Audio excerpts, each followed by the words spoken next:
call you. You ain't call me. I put it on my life. Don't do that. Don't do that.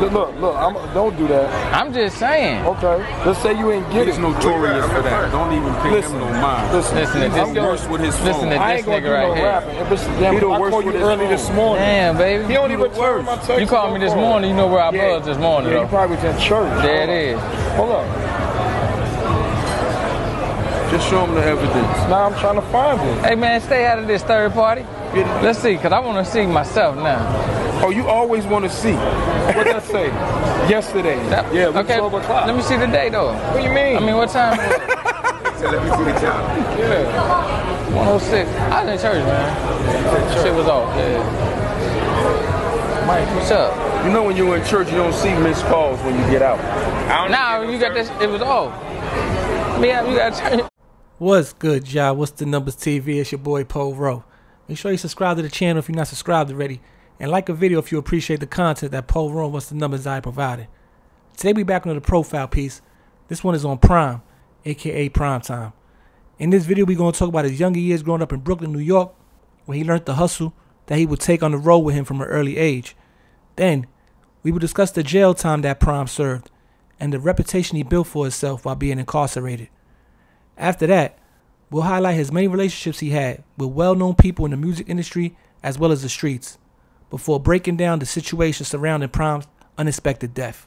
Prime, real name Omar Mouchette, is from Brooklyn, New York. Growing up in the county of Kings would be eventful for Prime from a young age.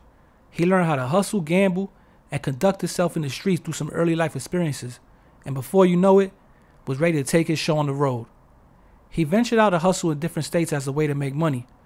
One of his stops was in North Carolina, which is where he caught his case that ended up sending him to the feds after another drug dealer tipped the feds off about the bus headed to Winston-Salem that Prime would be traveling on with some crack cocaine.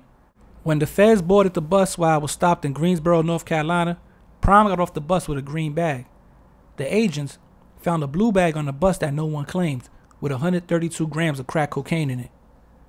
Prime will go to trial in this case, and a mistrial was declared after he testified that items of his found in the blue bag that was on the bus were taken out of his green bag and put in there after he was already in custody.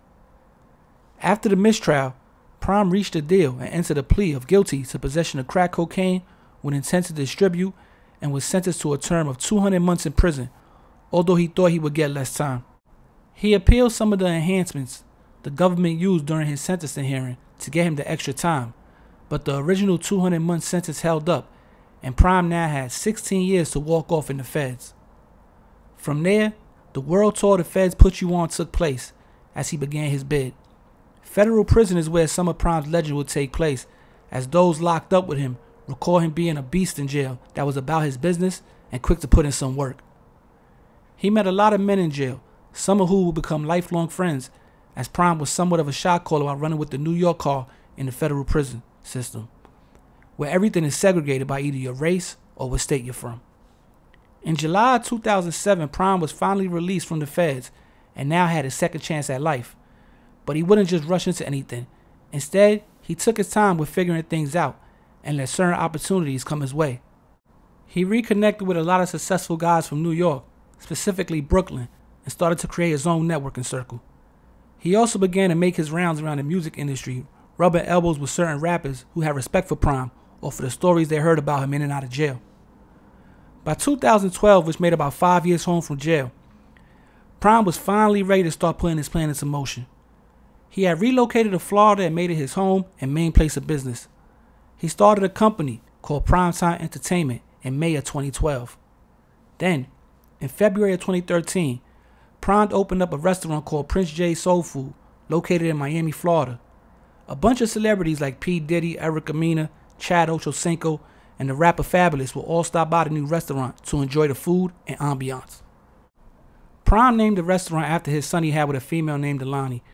Alani and Prime were basically inseparable for years and had multiple kids together, as well as being business partners in Prince J's. As the years went by, Prime began to be more visible. Although he never had an Instagram of his own that was public to the world, he would always be seen in a pic or shouted out on a post by the who's who of the hip-hop industry, as well as respected OGs from every major city. The restaurant did okay for a while, but by 2015 it had closed for good, But that didn't stop Prime from doing his thing and getting to the bag. And he was still seen at all major events doing his thing with other get money dudes from New York. Prime, for the most part, continued his low-key lifestyle when it came to social media, but had built a strong bond with Ruggs, who came into the game with Fabulous Street Fam crew out of Brooklyn.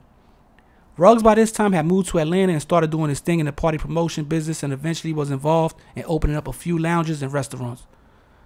Ruggs would post Prime the most on social media, as the two would party and travel together, wherever things were popping at. They made New York look good, even though both had relocated out of New York at the time. Rappers and athletes would frequently be seen with Ruggs and Prime while they were out on the scene. In January of 2019, Prime was out in Vegas partying at Club Dreas with Fabulous and some other friends, just enjoying life, when things took a turn for the worse when he returned to his hotel room and suffered a stroke related to a brain aneurysm. He was rushed to the hospital where he was in a coma for a couple days before passing away. Prime was 47 years old at the time of his death. And just like that, the life of Omar Majette, aka Prime, aka Primetyme, was over. But not before leaving a lasting impression on those that knew him as a stand-up individual and someone who always made New York look good wherever he was at. But yo, it's What's the Numbers TV. This was a quick profile piece on Prime, aka Primetyme, a New York City legend straight out of Brooklyn that took his show on the road, you know what I'm saying, held it down in prison as a real man who stood on business. My condolences to his family, his kids, his lady Lonnie, and respect to those who knew him. The last time I seen Prime, you know, his little story, Poro, was December 2017 in Miami. It was a Monday night. We was at Studio 23 after just going to Live the day before. We was in Live. We had a table in Live downstairs. We went to studio the next night. And we was on the VIP line ready to get our table, and Prime pulled up. I think he was in a red Ferrari, if I'm not mistaken. He had his lady with him. He had a couple other people with him. And, you know, we was already paying for our table ready to get in. But once they seen Prime, I guess Prime already had his table paid for. They, you know, he just had his weight up. They knew who he was. So they kind of like put us on hold and be like, hold on, we going to take. So we went to go take care of him like, as he walked up to the front of the club. But, you know, he seen us already dealing with him. The people, he like, you know, I finished taking care of them. I'm waiting for somebody to finish parking anyway. Now, I don't know if he was or he not, or he was just giving us, you know, letting us go first. But, you know, it just shows like he didn't just like shut our shit down just so he could get, you know, he basically gave us the common courtesy of like, nah, finish handling business with them. Like that y'all handling and we gonna come in. And after that, they went in the club. And it was, some of the people that was in there that night was Trick Daddy, Trina, Adrian Broner was in there. Young Six was in there. Shout out to him. Uncasa was in there. Jaleel Okafor, Quentin Cook. I think there was a fight in there that night. So any of y'all that was in there that night that remember that night, you know, that was the last time I seen Prime, you know what I'm saying? So rest in peace to him. You know what I'm saying? Shout out to everybody, all his peoples, you know what I'm saying? He had a lot of love out there. If you go check, you just type rest in peace Prime and Instagram or something. He got a lot of shout outs from people, a lot of heartfelt posts that you could tell a lot of people really messed with him. And every time I was ran across him, like I said, he like a, you know, serious dude. Like he didn't like a play guy or anything, but he didn't have like a bad energy with him either. You know what I'm saying? Like he just seemed like a cool guy. You know what I'm saying? That was about his business. So, you know, I just did this profile piece because, you know, What's the Numbers TV? We pride ourselves on being the only one with it with a lot of these stories. You know, there's about 20 people on YouTube that every channel done did a story on.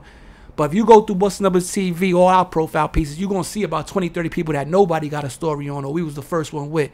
So this right here is another one, you know what I'm saying, Prime, a.k.a. Primetyme. And I just wanted to do this profile piece, man. Shout out to the whole What's the Numbers TV community that messes with the channel. You know, we on the road to 100K. We about to hit 93,000. And we pushing for that 100K, man. So if you ain't subscribed yet, subscribe to the channel. Tell a friend to tell a friend. Poro, he back again with this content. You know how I do when I get in my bag. And we back in our bag. Shout out my co-host, Batty Bills, on the channel. Shout out Federal A. You understand what I'm saying? And I ain't going to ramble too long, man. Follow the Instagram. Any business, holla at Poro, What's the Numbers at yahoo.com. And I'll be back before you know it, man. It's Poro, What's the Numbers TV. Peace.